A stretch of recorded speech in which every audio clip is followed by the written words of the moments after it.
And welcome back to Fourth and Pain. I am Adam Carriker. I have the largest arms on the D-line, and I have a special guest with me at this time. It's just going to be me and my good buddy, Robert Griffin III. I will not call him RG3. He is a teammate. He's still a rookie, but he is Robert to me. And he has agreed to come on and do some chatting about some wrestling. How you doing, my man? I'm doing good, baby. You? Oh, I'm doing real good. So I heard that you were a big wrestling fan back in the day. So my question is this: what are some of your earliest memories of wrestling? What, like when you were a little kid? What got you into wrestling? I watched a little bit of WCW and WWF at the time. I was a huge Goldberg fan. When he had that long winning streak, which I think was in it by Kevin Nash when he was fighting for the title. Yeah. And I was a huge fan of Shawn Michaels. Stone Cold Steve Austin. Shawn Michaels, the Heartbreak Kid. I think one of my earliest memories was him beating The Rock. Rock was early in his career, and then Shawn Michaels getting beat by Stone Cold, which kind of ended the first part of his career with that Stone Cold Stunner. I remember that. The Austin era has begun. I was like a freshman in high school, and I was in my Spanish class, and everybody was talking about Stone Cold won WrestleMania and how the Austin era had now begun. So you and I chat a little bit today, and if I remember correctly, you said you kind of preferred WCW a little bit to WWF. What made you prefer them at the time? It seemed like it was a little bit more exciting at that time. WCW was, you had NWO, with Kevin Nash, Goldberg, had Sting in there, Ric Flair. Hulk Hogan was still hanging around a little bit in WCW at that time. So it was pretty exciting, but, they were on separate nights, so I did get my dosage of both. But I definitely leaned towards WCW. Now, who was you mentioned Hogan, and Hogan kind of seems to be the favorite of all time, maybe Stone Cold, you got your Stings. But who is Robert Griffin III? Who is your favorite wrestler of all time? My favorite wrestler of all time, it's definitely Goldberg, with Shawn Michaels being a close second. Now, hold on. Now, are you just saying that because Goldberg is my guy? Are you just being nice to me? No, I'm not. I'm not being nice. I mean, the spear and the jackhammer, those are two moves that no one could replicate the way that he did them. So it was exciting to watch. Now, he played defensive line at the University of Georgia.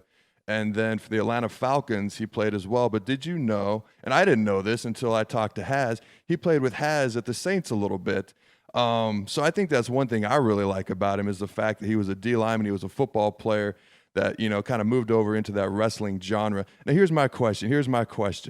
If you could pick anybody out of our locker, take me out of the equation because I'd be the obvious choice. Other than me, who in our locker room do you think could make it in the WWE? Like, who would you pick out of everybody in our locker room? I think Kerrigan could probably make it in the WWE. Maybe Fletcher, Leonard Fletcher. It definitely takes a hard-nosed guy that's pretty strong. But if you're looking for a big guy, I think Chris Baker could definitely be a Rikishi type guy.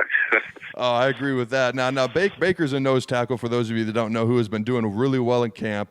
Played really well last night in our game against Buffalo. I'm a big Baker fan, very charismatic as well. I'd have to go with Baker. I'd have to agree with you just because he's a big dude, athletic, very charismatic, full of personality.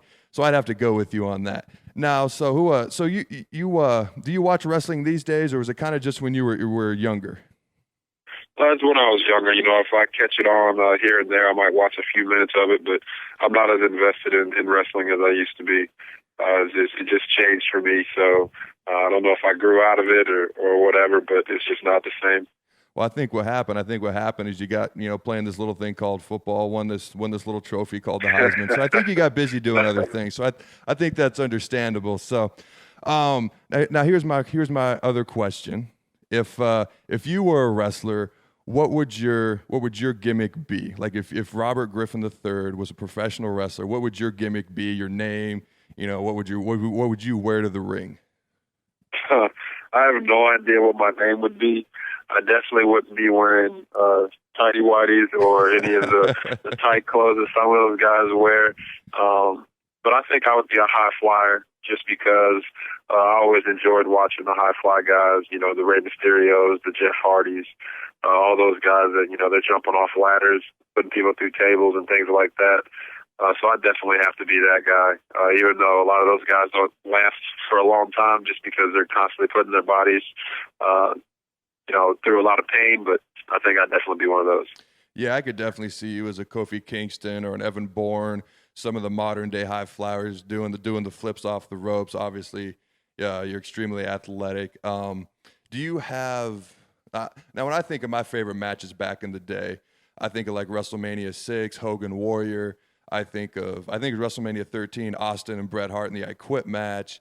Do you have like a favorite couple of matches from when you were growing up that you really would like when you think about wrestling to this day? That were some of your favorite matches?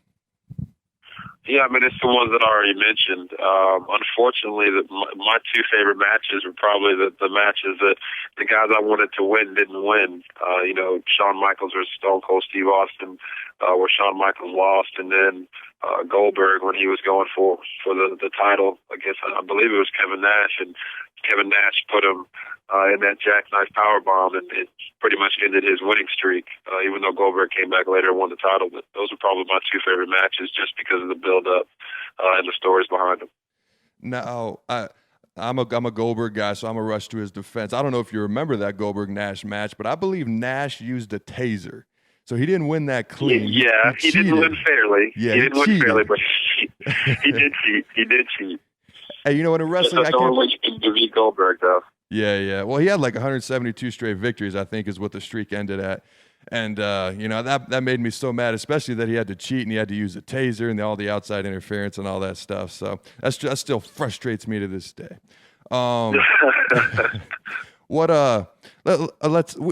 Danny upstairs, a little PR guy, you know who I'm talking about? He always talks about having this steel cage match with me. And we've been making this joke for like a year, and he'll come up to me, talk about what we have in our steel cage match, when we have in our pay-per-view. Now, obviously, if him and I had the pay-per-view, it wouldn't go well. So here's my question: Who should be his tag team partner to help him out in the match against me? Obviously, someone different than we talked about earlier. Like this person, it'd be more of a tag team partner rather than a solo act. Like, who do you think would be a good tag team partner? I think a good tag team partner for him would be the guy that's probably, I think he's still wrestling today, who's been pretty good in those types of matches. Probably have to be the Undertaker. That'd probably be the only way he'd have a chance against you and whoever you decided to team up with. So you'd have to go with the Undertaker, a guy that can carry the team. Hey, you know what? The Undertaker, there aren't many people that intimidate me, but the Undertaker, man, dude, that guy, the smoke, the music, the entrance, the rolling of the eyes, I mean, just the whole ensemble, dude. That dude is intimidating. Now, you probably didn't hear about this, but it was rumored that he had died like a week or two ago. Did you hear about that at all? No, I didn't hear about that. I didn't know that. Yeah, they said he was practicing a wrestling move with John Cena and he broke his neck. And obviously he's okay. He's doing well. But it leads me to the streak at WrestleMania, which I don't know if you know, but he's won 20 straight matches at WrestleMania. He is 20-0. And some of the modern day wrestlers, a John Cena, Brock Lesnar has come back, The Rock has come back, Triple H, all these guys. Triple H has tried and failed twice. Who do you think? I know you don't watch as much today as you used to, but who do you think is the guy that could break the Undertaker's streak? I don't know if any of the wrestlers right now can break that streak. But one wrestler that has been, dipping back and forth in between wrestling and movies is The Rock. So I think people would really enjoy seeing that one. The Rock versus The Undertaker, just two powerhouses going at it to try to see if they get in that streak. Now did you probably didn't watch it, but did you hear about the Rock and John Cena, their big match at WrestleMania? Yes, and The Rock beat John Cena. He did beat him. I get the feeling you were rooting for The Rock there. Were you rooting for The Rock? I was rooting for The Rock. You were rooting for Fruity Pebbles? Oh man, I watched that match. It was a good match. I was actually surprised The Rock won. I just figured, he was gonna like do the passing of the torch to Cena, but Cena pulled out the victory. I think Cena would be the guy to break the streak at WrestleMania. That's my prediction for next year. I think 20-0. I think the Undertaker's probably ending near the end of his career. I think possibly Cena could be that guy. Do you think Cena could be I'm not a big Cena guy. I've turned from a Cena sucks guy to a let's go Cena guy. After I met him, I had the chance to meet him. He was a good dude, fun to talk to. Do you think Cena could be a guy to break the streak? Yeah, I think he could. He definitely has the crowd behind him most of the time. He's definitely got the strength to take on the Undertaker when it comes to that, and then the heart. I guess you could say he has that too from a little bit of wrestling I've seen John Cena do. So I think if there's anybody right now that's wrestling that could beat the Undertaker or have the best chance to beat him, it'd definitely be John Cena. Okay, very cool. Well, hey, I know you're busy. I know you got film to watch, weights to lift, defensive backs to make look ridiculous when they're trying to tackle you. So I appreciate you coming on. You're my guy. Our lockers right next to each other. We see each other every day. We chat up every day. You're a good dude, hardworking dude, and I appreciate you taking the time to come on. No problem, man. Thanks for having me on. All right, thanks. You're listening to Fourth and Pain. I'm Adam Carriker. We'll be right back. We got more WWE news, and we will offer some opinions on some of the latest that's going on in Raw. Thank you. It's tricky.